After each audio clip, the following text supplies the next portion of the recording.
Hey guys, just thought I'd give you a little update on where I'm at with the Klingon Bird of Prey in 1/1000 scale from Polar Lights. Things are coming along now. We have the most of the sub-assemblies completed, and now just test fitting the wings to the body and doing a lot of detail painting and weathering along the way. You can see the variations in the feathers. We have a bit of rust going on, slight discoloration in the panels to give the effect of a ship that's seen some action. And here we also have, let's see if we can zoom in there. Let's see if we can give you a good look at that there. The bridge of the ship, all the panel lining is done using craft paints, as the green paint that I used on this ship for some reason is not sticking very well, and trying to use the Tamiya panel line paint is it's pulling the paint right off. So I switched to using the craft paints. This is what I'm using from Hobby Lobby.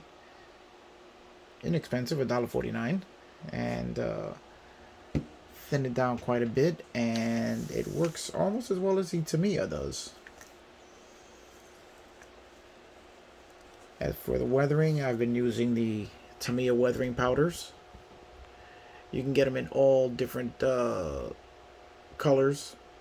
So we have snow, soot, and rust. And that's had doubles of that one. We have sand, light sand, and mud. Orange rust, gunmetal, silver. And we have titanium, light gunmetal, copper.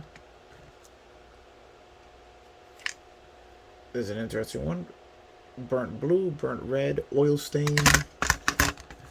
And then the last one is yellow, gray, and green. These powders are fantastic for adding the weathering effect to the model, and also apply very easily and are very easy to graduate exactly how much you want to put on. In the next video on the remaining parts, I will be demonstrating how I've gotten the weathering effects on this. I have also completed the feathers, the red feathers underneath the wings. They haven't been weathered yet. That's using Tamiya red oxide primer, as I wanted more of a muted red. I didn't want a bright red under here, as I'm going for a much more realistic look, so I didn't really want bright colors on it, as I'm trying to make it as if it was a real military vessel.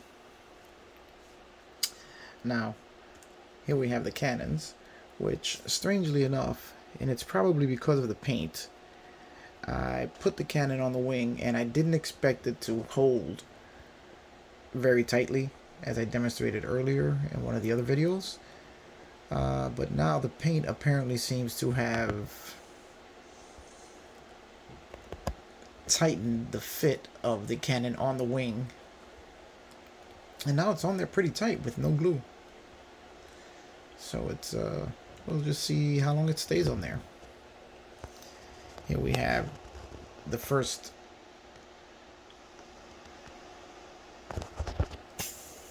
wing cannon done. The smaller cannons are done in Tamiya metallic gray.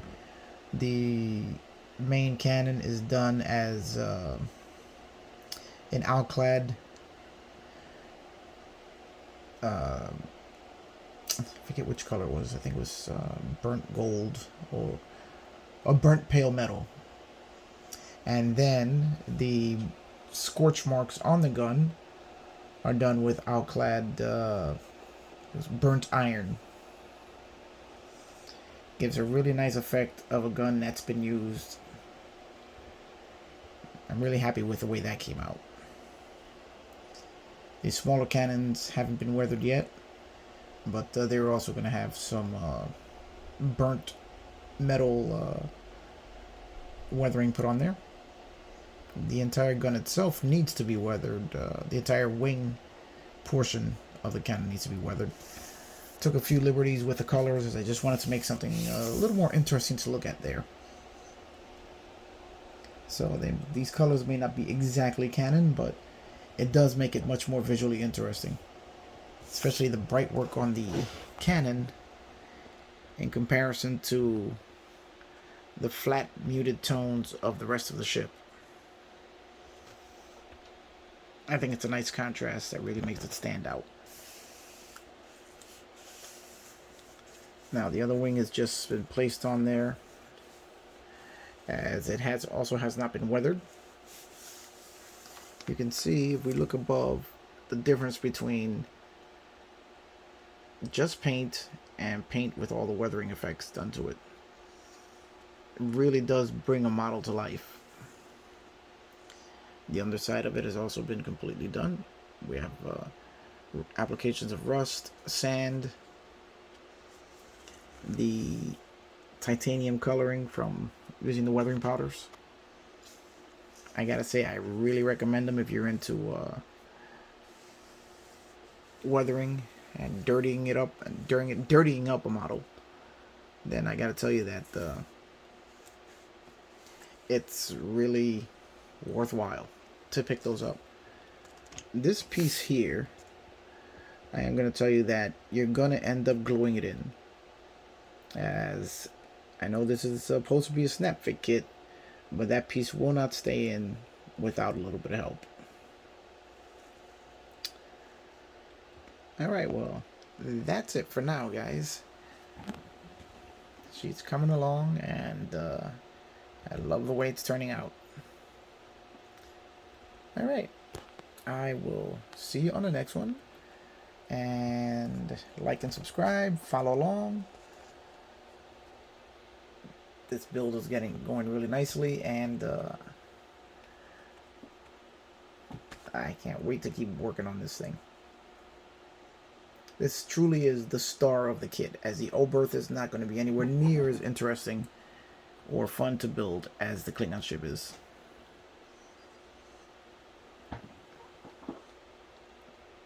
Alright guys, I'll see you on the next one.